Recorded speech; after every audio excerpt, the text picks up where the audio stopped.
I'm with the 2025 refreshed Volvo XC90. This three-row luxury family hauler has been around essentially since 2015, so we're going on 10 years now. And stay to the end because I've reviewed quite a few other three-row luxury crossovers this year, and we'll see how it stacks up against them on my spreadsheet. Really, most of the exterior changes you're going to see are up front. We have these vertical pieces that weren't there previously. We have updated daytime running lights with the Thor's hammer. They honestly look absolutely incredible.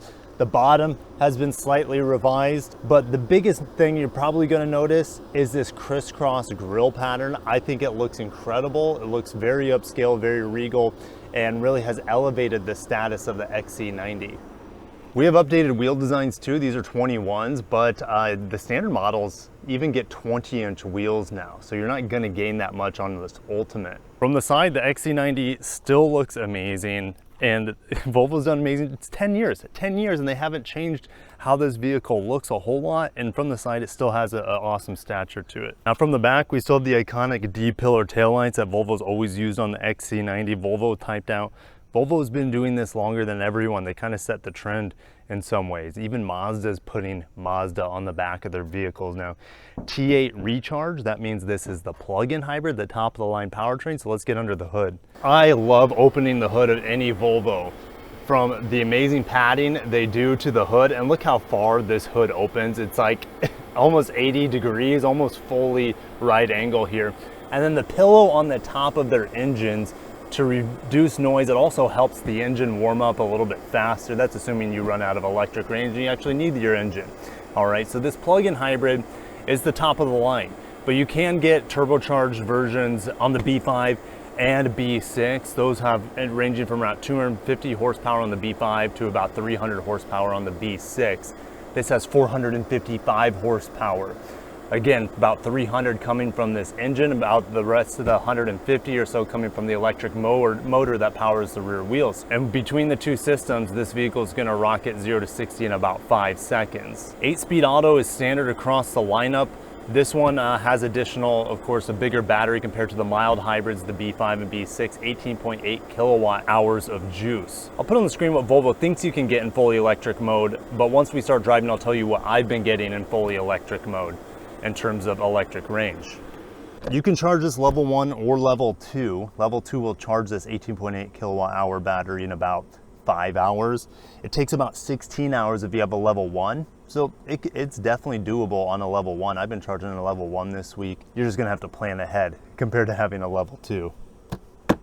Cargo space back here. It is limited. And underfloor storage, there is a little bit, but you might be taking your charger with you, so that's gonna take that underfloor storage. But I like how this is all carpet lined back here, very luxurious. Now, this is a little not that luxurious because when you fold down the seats, I have a booster seat in this. That's why I didn't go down all the way. There's no easy way to get these seats back up from back here. There's no power seat adjustments. Even though I have the air suspension on this model with adaptive dampers, I can lower and raise the rear back here, but I can't lower and raise the rear seats with electric power assist, okay? So you have to reach all the way back and then pull it back. So it's almost gonna be impossible for most people, I would say, unless you go inside the cabin, shuffle to the third row and assemble the seats back up. Luckily, I have a booster seat for this one.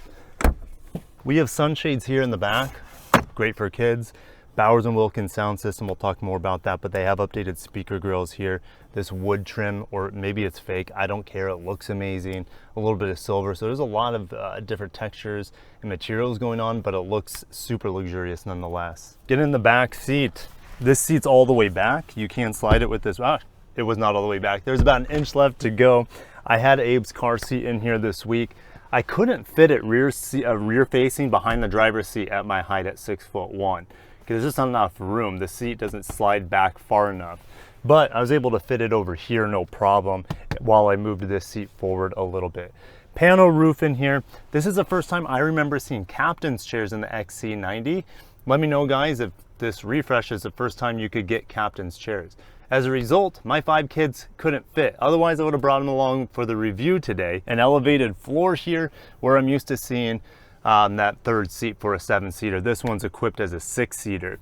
I have USB-Cs right here, 2 of them, climate control, heated outboard seats, vent control here, but I also have vents right here, which is really good for cooling down the kids. But for a rear facing seat, for example, there's no top down vent, so that might be something to consider, not having that cooling from above. Getting into the third row actually isn't as difficult as it is typically with the 7-seaters, because you can pass through the middle here. Legroom, well, it's actually better than the 7-seater because my leg can actually go underneath essentially where the tripod is right now. All right, so you have, I guess, flow for your legs without the middle seat in that second row. And there's a nice, like, I don't feel like I'm super squatty in here because the feet drop down quite a bit. Headroom though, it is a little bit limiting, but again, Volvo did an amazing job. I still have speakers above my head back here with this Bowers & Wilkins system. So I would say Volvo's done an incredible job with the packaging. This is not that big of a 3-row luxury crossover. It's fairly small, but I'd still feel like, you know, for little kids, this is more than enough space back here. I like having these huge windows as well. I have vents right here, not above, but that's okay because these are really, really close to the passengers back here. Now, I don't see any USBs. That's kind of strange. You would have to run them from the second row. Get into the front seat. Great materials on the door. Again, that Bowers & Wilkins aluminum speaker grill is just amazing. This sound system has 19 speakers, 1400 watts. And I like the T8 has this crystal shifter. That's one of my favorite luxury points of any Volvo. Steering wheel feels about the same as I remember on previous XC90s. 12-inch digital screen back here. Very minimal. There's not a lot of customization on it, but that's okay, because it's very intuitive. The screen, not the most intuitive, to be honest. I don't have any climate control buttons at all. I have to press this to bring up climate control and then just fiddle with it. Honestly, it's so frustrating for me that I just put it on auto, and I'm trying to look at like the temperature. How do I even change the temperature in here? I guess, again, you have to press a different screen to get into the temperature, which also is going to include your heated and ventilated seats, heated steering wheel. So from a ergonomic perspective, it's a nightmare. Clicking the car here, you can adjust some of the features in the car if you want creep on or off. I don't like the creep, which means when you're at a stop, it'll just roll forward like a traditional gas car. I don't like that, so I like having that off here. You can play with some of the controls. This is actually a newer screen. I want to say it's around 12 or 13 inches. I believe it's running Google built-in, but there's no Android Auto. Still, Volvo's kept Android Auto out of here. You do have Google Maps, but it's going to be subscription. So once your subscription runs out, good luck. All right, so you do have Apple CarPlay for you Apple people out there. But the seats in here are absolutely fantastic. Volvo has some of the most comfortable seats. You can see I can pull up different seat controls. I have my thigh extension. I have to twist the knob to get to different controls here, bolstering controls. And then everyone loves massage, so you have to click start massage. It's just kind of weird because it forces you to do most of the seat controls on the dial, and then you still have to press the touchscreen to activate the massaging seat. So let's go and start driving the incredible updated Volvo XC90. All right, 455 horsepower, electric shove from the rear is fantastic. It's so fast, and it keeps pulling hard past 70. I love this powertrain. It's one of my favorite powertrains in the industry, this T8. You have the efficiency. I actually achieved 40 miles of electric range. Now you can see it's flat here in Florida, it's sea level, it's good weather, right? So I achieved incredible range on fully electric. All right, but right now I'm driving in full hybrid, or should I say, I am in hybrid mode with the gasoline engine on because I'm in power mode. Power mode keeps the engine on, all right, and just pedal down, and it just has so much smoothness and power. And like I said, when you do hear the engine, when your foot's buried, which is rare because it doesn't need to have the engine assist most of the time. The electric motor's plenty good enough at keeping up with traffic. But when you do hear that engine, just slightly gives you a nice snarl, nice growl. The engine sound in this it doesn't sound like a 4-cylinder. It sounds like a deeper sound to it. It's really, really good, even from an enthusiast aspect. All right, Pure is going to keep you in fully electric. My battery's not fully topped off. It's at it says 32 miles on the clock. But again, I got 40 miles when I topped this battery off. And if you put it in a hybrid, this is what you should do. Just keep it in hybrid mode, because in hybrid mode, it'll prefer to run in fully electric, so you don't even need to use pure mode. But in hybrid mode, it will also, it gives you a little gasoline drop on the power gauge. So after you put your foot down about halfway, your little needle will go past the gasoline droplet and it'll fire on the engine. And again, you hardly ever hear the engine, even in normal hybrid mode. Like Volvo's even added additional sound deadening for this refresh. They've improved the ride. It still can be a bit jittery at times, and it's very unexpected when it does, because most of the time you're just floating around on a cloud, even on these 21-inch wheels. Like, I do feel a little bit of harshness coming through the road right now, but it's very forgivable overall. All right, not a whole lot of vibrations coming through the steering wheel, not a lot coming through the floor. There's a little bit through the pedal, but I think it's perfectly acceptable. It feels more of like a performance luxury vehicle, like a muscle luxury. Something like the Aviator that I drove, as well as the GV80. Those feel like muscle luxury large SUVs. All right, and again, stay to the end because I'll compare it a little bit more to those models afterwards. I do have a head-up display in here. You know, it's very minimal. It just gives me speed, and it also gives me speed limit.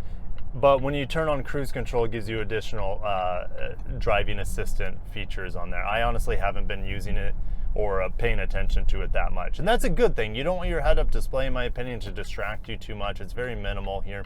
The braking in the Volvo is very sensitive but strong brakes. All right, the steering in here is pretty light. I didn't see it in an area to stiffen up the steering. Typically, let me see here. Typically you can do that. Oh, here it is. Yeah, they still have that. Even in firm, it's not firm enough for me. I prefer it to be a little bit firmer. But yeah, anyways, you can also disable the air suspension for entry and exit. If you have kids, it's good to have it on so it lowers down. It's easier for you to put the kids in, easier for the kids to climb in if the suspension lowers down when you put the car in park, for example. But the suspension system is kind of noisy when you're outside of the vehicle and it's lowering and raising, but yeah, no one's going to care too much. You can download more apps through the Google Play Store here. Unfortunately, Android Auto is not one of them. YouTube's on here, but you would only be able to watch it while you're parked. And there's no like DC fast charging, so there's no point of like you know, going to a charging station and watching YouTube like you would in a battery electric vehicle. I know I've talked about the Bowers and Wilkins, but it is still, to this day, 1400 watts, 19 speakers. It's still one of the best sound systems out on the market.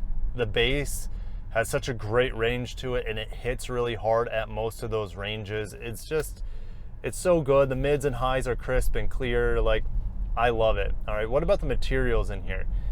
This is new. They kind of reworked the dash right here. I kind of like it. Again, the wood I'm a sucker for. Again, there's just too much aluminum here. And I know when the sun gets just to the right angle, it's going to blind me. Below that, they have reworked the center console. I feel like it's better. It's not as pretty as it used to be because you have the accordion. Oh no, you still have the accordion. I eat my words. I didn't open up the armrest to find it. Okay, so yeah, I still love it. But they've reworked the cup holders. They're more functional now. The charger is up here. And then underneath the armrest, you have 2 USB-Cs and a 12-volt. All right, it does definitely feel more functional. I feel less claustrophobic up here. And yeah, they've done a good job. It probably won't fit your biggest cups though, and that's gonna piss a lot of people off, I think. If you can't fit like a Stanley or a Yeti up here, I'm pretty sure you can't, just looking at them. It's really not designed for the American thirst. Now, another thing that I absolutely adore about this powertrain and Volvo's plug-in hybrids is that they have an additional drive setting called B mode, and you just put the shifter down once again. So if you're in drive, you just put it down and it puts you into B mode. And it's very much a one pedal driving experience. You do have to get on the brakes at times if you need additional deceleration assist, but for the most part, it's one pedal driving, and I love it. It's really well done here. It feels like I'm in a Volvo electric car with this one pedal driving. It's done so well. And I wish more hybrids and plug-in hybrids out there that are competitors to this offered one pedal driving. It's just so fantastically done. And I prefer driving in B mode over D mode? It just depends. If I'm doing a lot of city driving with stopping and going, I prefer to be in the B mode. If I was doing more highway driving, longer stints without a whole lot of time, I prefer to be in the drive mode, okay? But both of them are really well executed, really refined driving modes, and I just love the powertrain in here from every aspect, and that's going to favor well when we get into the office. All right, so what I'm going to do is I'm going to force the vehicle to be in traditional hybrid mode. It's going to hold the battery charge where it's at, so it's not going to run in fully electric unless the conditions are just right. And this is going to, after driving in this mode for a little bit, it's going to give me a good idea of fuel economy once you run out of your electric range, of course. Now, I mentioned ride quality is mostly good, mostly really good. All right, what is sound deadening? Well, again, I think on the middle grade, they did add acoustic glass. And here in this T8, of course, it has the acoustic glass. It's really quiet. There's, I would say, a decent amount of, which way do I want to go? I think I'm going to go over this way. I think there's a decent amount of white noise. The fan speeds in here, it's not the quietest AC system. They have reworked the vents as well. I think the AC is amazing in here, by the way. I had 4 grown men in here. We did a diaper keg this weekend. So I was a DD, so we went to the bar, came back. I had a keg in the back of here, a bucket of ice, and I've taken my kids around as well. So it's been a very comfortable, quiet, luxurious driving experience, the Volvo XC90. The steering's just so light here, even in the firm setting. It's crazy.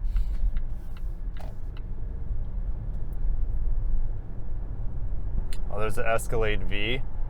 One of my favorite vehicles of all time. That thing, it kind of is a sleeper. It doesn't look that much different than a lot of Escalades, but man, you rip into that supercharged V8 and it's just one of the coolest experiences you can have on the public streets, in my opinion. All right, this takes a completely different approach. The Escalade V, just a different animal. This is definitely all about subdued luxury, almost that stealth wealth. People don't realize Volvo's cost, or this one costs over $70,000, and I think they've been able to bring down the price. I know I've reviewed these T8 XC90s over $80,000, but you can find them for less than that. All right, so before we get into the office, just real quick, real short driving sample, driving in town in hybrid mode, but it's getting 21 to 22 miles per gallon. City, I bet on the highway you'd probably be getting like 25, 26 miles per gallon, depending on how much you have this thing loaded up. Let's get into that pedal one last time. The electric thrust, the engine downshifts to give you that pull from the front wheels. Oh, it's like a perfect powertrain, honestly. Could they add more range? Of course. Could they add maybe a little bit more electric propulsion? Of course, okay. But honestly, it's really well done, really well executed. So let's get in the office. Let's see if we can find deals on the XC90 T8 or even non-T8. And let's see how this stacks up against the competition that I've reviewed so far in 2025. All right, XC90 plug-in hybrids in my area. Don't worry, we'll look at the non-plug-in hybrids too in a little bit. 71,000, I think that's a good deal. Again, I remember reviewing these and I think they were like 80,000 in the past. All right, but 72,000, and here's the same color burgundy that I had. I think it's a really solid buy. Look, you can get them for like $6,000 off of MSRP. Like these things are dropping in price. Only get it in the 7-seater, in my opinion. Well, at least that works for me. Most of them are in the 7-seater. Finding them in captain's chairs is pretty difficult. Let's look at the other powertrains. You get the B5 and the B6. I mean, the B5, if all you care about is looks here, the B5 is going to look the same as essentially as the T8. All right. The B6 is going to give you the power, that like a 300 horsepower that I think is necessary to motivate a luxury vehicle. All right. But how cheap can we find a B5 here? All right. 53K. That's an old one. So looking at a 2025 53K. That's probably a pretty decent deal, guys. Like, look at this B6 though, 56K. So just spend a little bit more, get the B6, and get the extra power out of it. All right, I think you could probably swing that deal, but these almost look identical to the model that I drove today. All right, maybe slightly different wheels, but honestly, all the wheels look the same to me anyways. All right, but anyways, if I was buying an XC90, I'd be going for the plug-in hybrid, getting that power, getting that flexibility of the powertrain. All right, I haven't actually driven the TX plug-in hybrid, which is a direct rival, but I have driven the TX 500H this year. As long as you don't need to have all the space of the TX, I would rather have the Volvo and probably save a little bit of money too. And also, I don't like the looks of the TX, but the plug-in hybrid system of this is fantastic. It has a V6. It's going to give you more electrified assist. It might not have as good as electric range though. All right, but finding these guys, look, there's two in my area. If I go back to the XC90 plug-in, there's over 170 models in my area. So you can actually, this is like essentially one of the very few plug-in hybrids. I think some of the BMWs, maybe the Mercedes-Benz can also get some plug-in hybrids, but I haven't driven them. All right, so I'm just comparing to vehicles I've driven. In the TX, yeah, I would take the Volvo over the TX any day of the week. All right, unless I needed all that space, which personally I do because I have a bunch of kids. But the thing is, the Volvo comes with 7 seats on the plug-in hybrid as a standard feature. You can't get on any of the hybrids on the Lexus TX 7 seats. So you have all this space and you can't fill it with people. It's stupid. All right, Aviator. This is one of the big surprises of the year. I love the twin turbo V6 on here. It drove great. I loved it. Love that rear wheel drive sort of demeanor to it. It's fantastic, but it's ugly. I would take the Volvo over this as well. What about the Acura MDX Type S? Well, if you want something a little bit sportier, drives way more engaging, like the steering is more fun, it handles better, but the engine's not as good. Well, I should say the powertrain in general is not quite as capable. Fuel economy is like 17 miles per gallon. So honestly, I'd probably take the Volvo over this, but I understand if you want better driving dynamics. I just have straightaways in Florida where I can't really even use better handling here that often of this MDX, all right? But I love the MDX Type S as well. So let's get to the spreadsheet. There's one other vehicle, the Mazda CX-90 plug-in hybrid. Doesn't have the performance of this, doesn't even have the range, but it comes in a way cheaper. So if you like this Volvo, but you want something that's cheaper, that takes, it feels like 80 to 90% of the same vehicles of Volvo, that's gonna be the Mazda CX-90. All right, so let's put the Volvo in here. Where will it land up? Real short summary, it's beautiful inside and out, very comfortable, love every feature in it, essentially. Besides no physical climate control. Luckily, the auto is very good. The AC is very good in it that I just kind of set it and forget it, but no physical buttons, even for heated and ventilated seats is kind of frustrating. And the plug-in hybrid here is I want this in like almost every vehicle I drive. I really enjoy the plug-in hybrid on this XC90. So where does it fall? Is it better than, let's say, the TX? Yes, it's better than the TX, and I can get 7 seats in it. LX is not a direct competitor. Lincoln Aviator. I like the looks of it better than the Aviator, but the Aviator is bigger. Is it better than SQ7? SQ7 is more fun to drive, but it costs twice as much, right? And then the GV80 is S-Class. Is it better than the GV80? And I would say it's on par, meaning that the XC90 here, let's just put it above because it comes standard with 3 rows of seats, where the GV80 you have to pay extra for it. I like them both for different reasons. The interior in the GV80 is less minimal, but at least I have like physical climate control and things like that. So it's easier to work with. But the XC90, I just enjoy it so much, just like the GV80.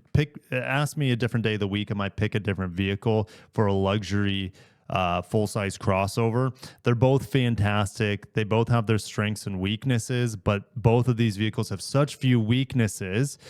The Volvo's only weakness since I was riding it would have been, well, obviously the climate control is the major one. A minor one is sometimes our ride quality isn't as good as it should be. The GV80, well, the fuel economy is not great on it. And that's maybe the only weakness that I can think of. So they're both fantastic. They both look great. They both exude luxury. They both have great sound systems. I mean, yeah, they're both fantastic vehicles. I love them both so much. I would love to own either one of those vehicles. Speaking of the GV80, I didn't even bring it up, right? Because there's just so many competitors to this car, the XC90. Yeah, 80K. So I can get a plug-in hybrid Volvo for about 10K less than the GV80.